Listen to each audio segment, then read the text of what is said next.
안녕하세요. 10살 남자아이 키우고 있는 경기도 맘입니다. 신호 있는 분 계시나요? 신호 있는 집이 다 그런지는 모르겠는데 저는 신호가 있을 때는 시댁에 가기가 싫었습니다. 어머님께 정도 떨어지고요. 그러다 결정적인 사건이 큰 전환점이 되었어요. 저랑 남편은 같은 회사에서 근무하는 사내 커플이고요.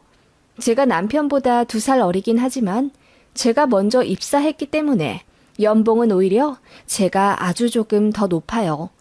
결혼비용, 신혼집 전세비용 다 얼추 반반씩 내서 결혼한 거고요. 양가에서는 도움받지 않았습니다. 저희끼리 힘 모아 하기로 했어요. 저보다 남편의 인물이 조금 더 낫네요. 저는 키가 160cm이고 남편은 185cm예요. 키가 많이 크고 호감형인데 저는 좀 통통한 편이고요. 그래서 그런지 어머님이 처음부터 저를 마음에 안 들어 하셨어요. 당신 아들에 비해 인물이 너무 딸린다고 처음 보는 자리에서 대놓고 말씀하셔서 제가 엄청 충격받았네요. 그래서 그날 집에 돌아와 남편에게 전화하며 울고불고 헤어진다고 난리쳤더니 남편이 싹싹 빌었던 적이 있어요. 그리고 그 며칠 뒤 시어머니, 당시에는 예비 시어머니셨지만 저에게 전화를 걸어서 본인 성격이 원래 직설적이고 말을 까칠하게 하는 편이라면서 미안하다고 사과하셨더라고요. 알고 보니 남편이 어머님께 난리를 쳐서 본인이 결혼하고 싶은 사람이니 사과하라고 화를 엄청 냈다고 하더라고요. 저는 그런 줄도 모르고 그냥 어른이 이렇게까지 사과를 하는 거면 단순 실수였을 거라고 생각하며 오히려 어머님이 대단하다고 생각했네요. 저희 결혼 준비할 때도 아예 상관을 안 하셔서 그냥 쿨하신 줄 알았는데 알고 보니 제가 마음에 안 들어서 아무 말 안 하신 거였더라고요. 저희끼리 예물예단 생략하고 알아서 예식장 구하고 전셋집 척척 구해 결혼 진행했는데 나중엔 그것도 마음에 안 드셨다고 털어놓으시더라고요. 저는 좀 야무진 성격이라 적극적으로 잘 알아보고 하는 편이고 남편은 허허실실하는 성격이라 제가 하는 것에 전적으로 의지하고 제 의견에 따르는 걸 익숙해해요. 그래서 결혼 준비도 제가 거의 다 했고 그래서 스트레스도 오롯이 제 몫이었지만 남편과 싸우지 않기 위해 티 한 번 안 냈었고요. 그런 제 노고도 몰라주시고 어머님은 제가 어른들한테 의견도 좀 물어보고 살살 거릴 줄 알아야 하는데 너무 당찬 것도 흠이라고 하셨다더군요. 저도 어디 가면 항상 싹싹하게 굴어 저 같은 며느리 두고 싶다는 말 많이 들었었는데 정작 저희 시어머니는 절 싫어하시니 처음부터 잘못된 인연 아닐까 싶네요. 저랑 시어머니 관계는 그러했습니다. 정말 딱 할 말만 하는 표면적인 관계요. 그런 어머님이라 저도 점점 정이 떨어지기 시작했는데 신호와 얽히면 더 짜증이 나기 시작했어요. 어머님이랑 연락도 거의 안 하며 살았지만 가끔 어머님이 저에게 먼저 전화하실 때가 있었어요. 그건 거의 신호 때문이었죠. 신호 남편이 지병이 있어 주기적으로 병원에 다녀야 하는데 타 지역으로 이사를 하면서 병원 정착을 못했다고 하더군요. 제 여동생이 간호사로 대학병원에 근무하고 있었는데 이번에 신우가 이사간 그 지역이에요. 시어머니가 그거 아시고는 저에게 전화를 하셔서는 신우 남편이 이제 병원에 다녀야 하니 예약을 저더러 잡아주라고 하시더군요.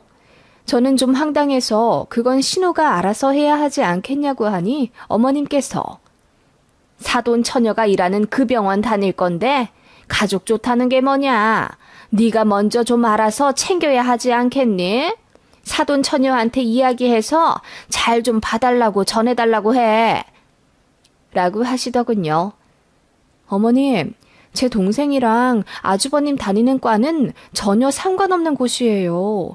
그리고 수술 같은 것도 아니고 그냥 반년에 한 번씩 가는 정기검진인데 잘 봐달라고 할 게 뭐 있나요? 그래도 말 한 번 전해주면 거기 간호사들도 더 친절하게 굴 거고 의사도 잘 봐줄 거 아니야. 너는 다른 건 싹싹하게 굴더니 이런 건 모나게 구는구나? 어머님, 그게 아니라 별일도 아닌데 제 동생 직장에서 난처하게 만들고 싶지 않아요. 안 그래도 3교대라 힘들게 일하고 있는 애인데 굳이 신경 쓰이게 하고 싶지 않다는 이야기예요. 수술이나 입원이라면 제가 이야기는 해보겠죠. 제가 그렇게 말하자 어머님은 갑자기 소리를 지르며 네 신우 남편이 어떤 사람인데 돈을 얼마나 잘 버는지 알아? 네 신우 남편의 아버지가 지역 유지야 라고 하시더군요. 저도 그 말에 화가 나서 그게 저랑 무슨 상관이길래 이렇게 사돈처녀까지 난감하게 만드냐고 맞받아 쳤죠. 저 역시 늘 조용조용 고분고분하던 며느리였기에 그런 반응이 어머님께 너무 큰 충격이었나 보더라고요. 예상외로 쉽게 깨갱하시고는 알겠다 하시며 전화 끊으시더라고요. 제 성격이 호락호락하지 않다는 걸 아신 모양이었어요.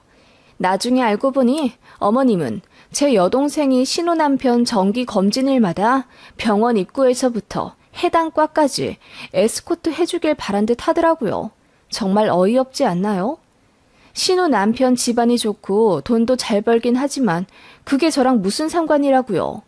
그리고 신우는 결혼할 땐 밉보이고 싶지 않다고 시댁에서 2억이나 가져갔고 저는 결혼할 때 시댁에서 1원도 받지 않고 저희 스스로 했어요. 그런 거 가지고 신우한테 감정 갖지 않았습니다. 신우는 신우고 저희는 저희니까요. 그리고 신우는 저에게 일절 간섭도 없어서 오히려 그게 편했어요.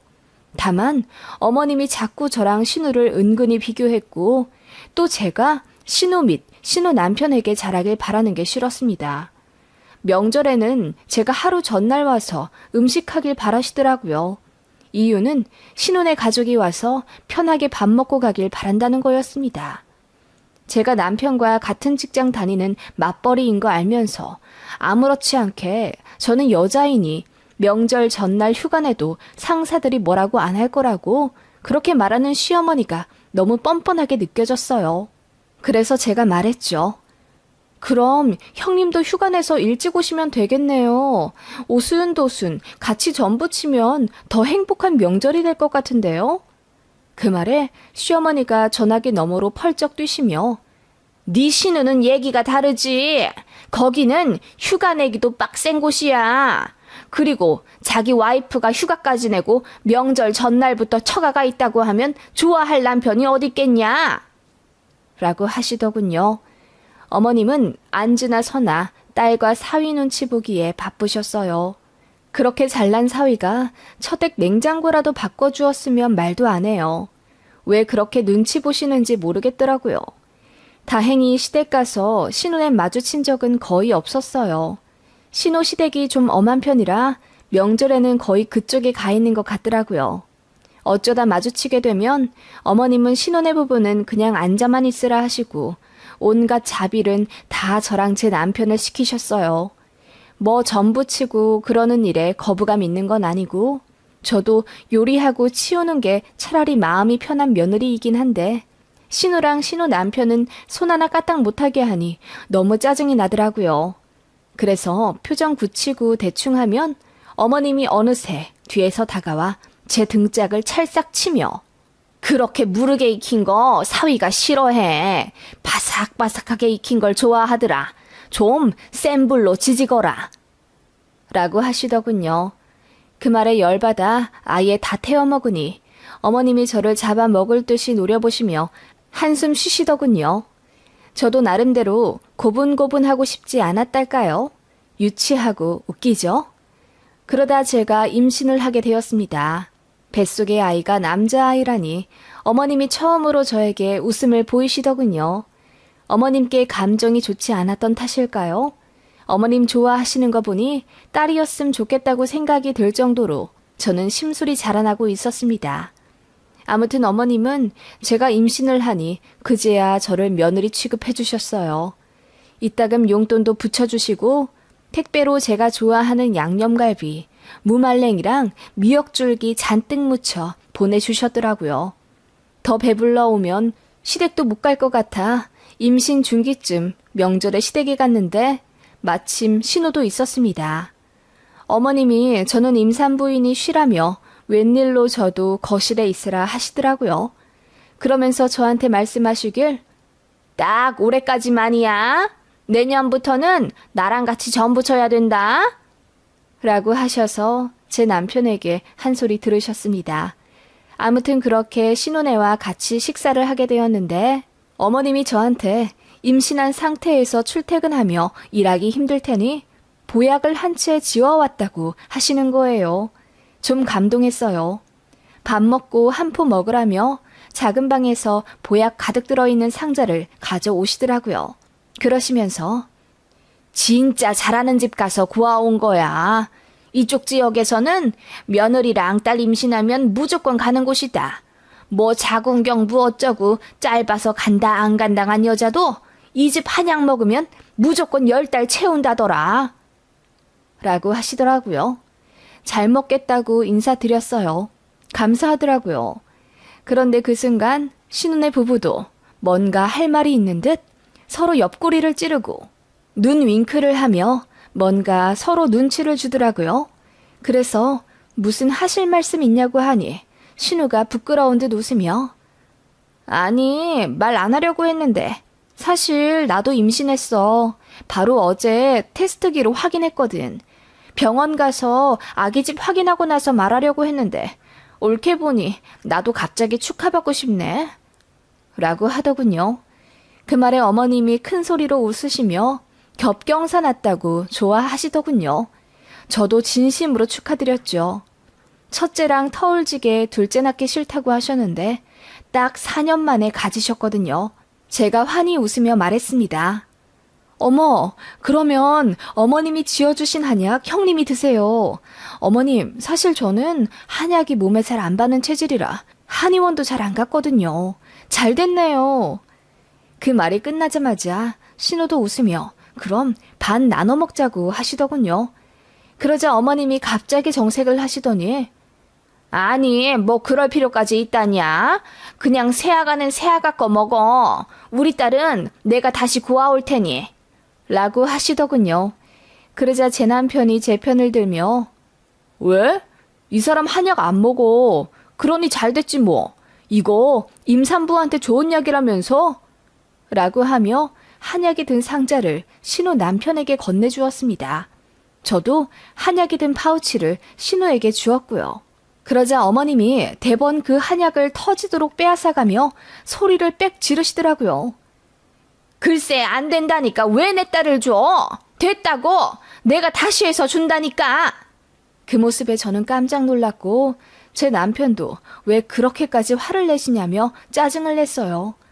어머님은 이윽고 민망한지 헛기침을 하시고는 대충 둘러대시고는 신우 손에서 한약을 가져가 싱크대에 버리시더라고요. 그리고는 저까지 들리도록 중얼거리며 안 먹을 거면 버리지. 그걸 왜 내 딸을 주고 난리야? 이러시더군요. 그래서 저도 열이 받아 어머님, 그거 임산부한테 좋은 약이라면서요. 형님도 임신하셨다길래 드린 건데 제가 그렇게 화를 내실 정도로 잘못한 건가요? 라고 따졌더니 어머님 얼굴이 새빨개지며 아무것도 아니라고 하시더군요. 그렇게 삽시간에 분위기는 안 좋아졌고 제 남편도 기분이 안 좋아 일찍 일어나겠다며 짐을 챙겼어요. 그러자 어머님이 머쓱해하며 한약 가져가라고 하시더군요. 남편이 됐다고 밀어내며 실랑이를 하면서 한약 상자 안에 있던 팜플렛이랑 영수증이 떨어지더군요. 아무 생각 없이 그걸 챙기고 일단 감사히 받겠다고 하며 집으로 왔는데 아무래도 이상해서 영수증이랑 팜플렛을 살펴봤어요. 보니까 같은 임신 보약이라도 일반, 고급, 프리미엄 이렇게 등급이 나누어져 있더라고요. 들어가는 재료에 따라 다른 듯 했어요. 영수증 가격을 보니까 저는 일반이었어요. 그냥 그렇구나 하고 잊고 살았죠. 그렇게 저와 신우, 이듬해 아이를 출산했고 저는 육아휴직을 내고 친정에서 반년 정도 살았습니다. 결혼 안 한 제 여동생도 있는 곳이요. 신우 부부도 이사와 근처에서 살고 있는 그 지역입니다. 자연스레 신우네 집에도 초대받아 가게 되었어요. 그렇게 가서 이 얘기 저 얘기 하고 있는데 신우가 그러더라고요. 엄마가 쥐어주신 한약 너무 쓰지 않아? 나는 그래서 반도 못 먹었어. 근데 엄마가 비싼 거니까 무조건 끝까지 먹으라고 하던데? 이게 알고 보니 산후보약이랑 성분이 비슷하다더라고. 옳게 먹을래? 형님, 저도 그거 써서 못 먹었어요. 안 그래도 남은 거 어떻게 해야 하나 싶었는데. 그렇게 말하며 저는 신우가 내민 한약 상자를 밀어냈죠. 그런데 그 안에 영수증이 있었어요. 아무 생각 없이 봤는데 거기 프리미엄이라고 적혀 있더라고요. 가격 차이도 저에게 해주신 것과 3배는 차이가 났고요. 그제야 어머님이 그날 왜 그렇게까지 화를 내셨는지 알겠더라고요. 며느리는 일반 먹어야 되고 귀한 딸은 프리미엄 먹어야 하는데 제가 눈치도 없이 값싼 일반 보약을 신우에게 내밀어서 그런 거였어요. 어머님이 해주신 건 너무 감사하지만 그날 어머님 때문에 깜짝 놀라고 무안했던 시간이 생각나 슬그머니 열받더군요. 안 그래도 정이 안 붙는 어머님인데 더 정도 떨어졌고요. 어머님께는 더 잘해드릴 필요가 없겠구나. 나도 딱 기본만 하자 다짐하게 되는 순간이었던 것 같습니다. 저게 프리미엄을 안 해주셨기 때문이라기보다는 그날 그렇게 소리까지 지르며 제가 신호에게 못 먹일 걸 먹이려 했다는 어머님의 태도 때문에 실망스러웠던 거예요. 그래도 티내지 않았습니다. 남편한테도 말 안 했어요. 그냥 그렇게 2, 3년 흘렀을까요? 나름 복수하게 된 일이 있었습니다. 저는 그날만 생각하면 아직도 웃음이 난답니다. 회사에서 복지 포인트가 나왔는데 꽤 많이 쌓였더라고요.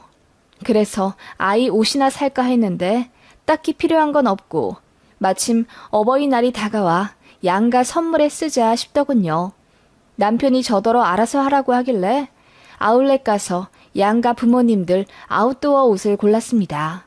저는 제 친정엄마 취향을 너무 잘 알기 때문에 그에 맞춰 골랐죠. 시어머니는 솔직히 어떤 걸 좋아하시는지 잘 모르겠더라고요. 그래서 직원이 추천하는 대로 고르고 교환권을 집어넣었어요. 그렇게 어버이날 양가들러 선물을 드렸죠. 그런데 제 실수로 그만 어머님과 친정엄마 선물이 뒤바뀌게 되었어요.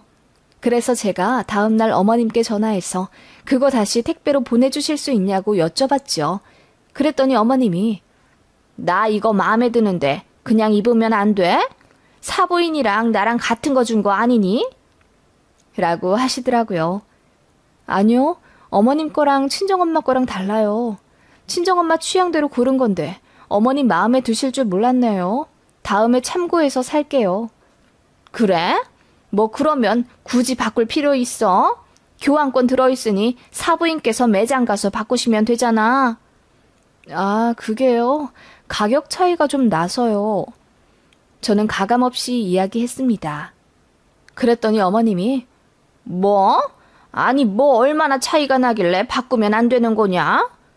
라고 하시며 불쾌해 하시더라고요. 어머님 건 10만 원이고 친정엄마 건 20만 원짜리예요. 그러자 어머님이 속상하다면서 어떻게 그렇게 차이나게 줄 수 있냐고 언성을 높이시더라고요. 그래서 제가 그랬습니다. 어머님, 어머님께 신우가 저보다 더 중요하듯이 저에게도 어머님보다 친정엄마가 조금 더 신경이 쓰이죠. 그 말에 어머님이 소리를 빽 지르며 본인은 차별한 적 없다고 억울하다 하시더군요. 어머님, 저 다 알아요. 형님 임신하셨다고 했을 때 제가 드린 보약 어머님이 화내면서 낚아채 가셨죠? 왜 그렇게까지 화를 내시나 했는데 그 이유를 나중에 알았어요. 저는 일반 등급이고 형님은 프리미엄 사주셨잖아요. 프리미엄 먹을 입인데 제가 눈치도 없이 일반 보약 드렸으니 어머님이 화가 나실 만도 하시겠죠. 저는 그 어떤 감정도 섞지 않고 차분하게 이야기했습니다. 그러자 어머님이 당황하시며 그게 무슨 말이냐고 하시더군요. 저는 다 이야기했습니다. 신우집에서 우연히 보게 된 한약 영수증이요. 그리고 제가 왜 실망했는지 그 이유도 말씀드렸죠. 그간 저만 무소리 마냥 일 시키고 신우는 손 하나 까딱 못하게 한 것도 서운하지만 참았다면서요. 며느리인 제가 어떻게 딸인 신우만큼의 사랑을 기대하겠습니까? 일반 등급 지어주신 것도 감지덕지 감사하지만 저는 그날 어머님의 태도 때문에 너무 속상했던 거라고 말씀드렸죠. 그치만 남편에게도 티내지 않고 그 누구에게도 이야기하지 않았던 거라고 했습니다. 엄마와 딸 관계는 소중하니까요. 그렇기에 어머님도 이해하실 줄 알았다고 했습니다. 그래서 속이지 않고 옷 가격을 말씀드린 거라고 했죠. 그랬더니 어머님이 한마디도 못 하시더라고요. 사실 저 일부러 말씀드렸어요. 어머님도 속 한번 상해 보시라고요. 그게 성공했나 보더라고요. 어머님이 그냥 별말 않고 전화 끊으셨어요. 그리고 저에게 사부인에게 갈 옷 택배를 말없이 보내주셨고요. 저도 친정에서 옷을 받아 다시 시어머니께 보내드렸습니다. 대신 친정엄마랑 똑같은 옷으로 다시 바꿔다 보내드렸지요. 10만 원 더 써서 똑같은 가격으로요. 어머님이 놀라며 택배 잘못 온 것 같다고 문자 하시더군요. 저는 제대로 간 건 맞으니 입으시라 말씀드렸어요. 그랬더니 어머님이 한참 후에 고맙다 한마디 하시더라고요. 그 일이 있고 난 몇 주 뒤 시댁에 가게 되었어요. 어머님이 삐져 계실 줄 알았는데 아니더라고요. 조금 민망해 하시긴 했지만 별말 없으셨고 웬일로 음식도 엄청 많이 만들어 놓으셨어요. 그리고 저희 갈 때 락앤락에 바리바리 다 싸주셨어요. 제가 좋아하는 것만요. 너무 감사해서 눈물까지 날 뻔했네요. 그날 이후로 어머님은 도끼가 빠졌다고 해야 할까요? 많이 순해지셨습니다. 저에게 언성 높이는 일도 없고 신우랑 같이 있어도 티나게 차별 안 하세요. 제 아이, 신우 아이들 다 차별 없이 예뻐해 주시고요. 용돈도 저희 아이 10만 원, 신우 아이들은 딱 5만 원씩 나눠서 주신답니다. 각 가정에 10만 원 가져가라 이거죠. 어머님이 그렇게 변하시니 저도 마음이 풀어져 더 잘해드리게 되더군요. 고부관계가 참 어렵고도 복잡한 것 같아요. 그치만 진심이라는 열쇠가 있다면 풀어지기도 쉬운 게 바로 시어머니와 며느리 관계 아닐까 싶습니다.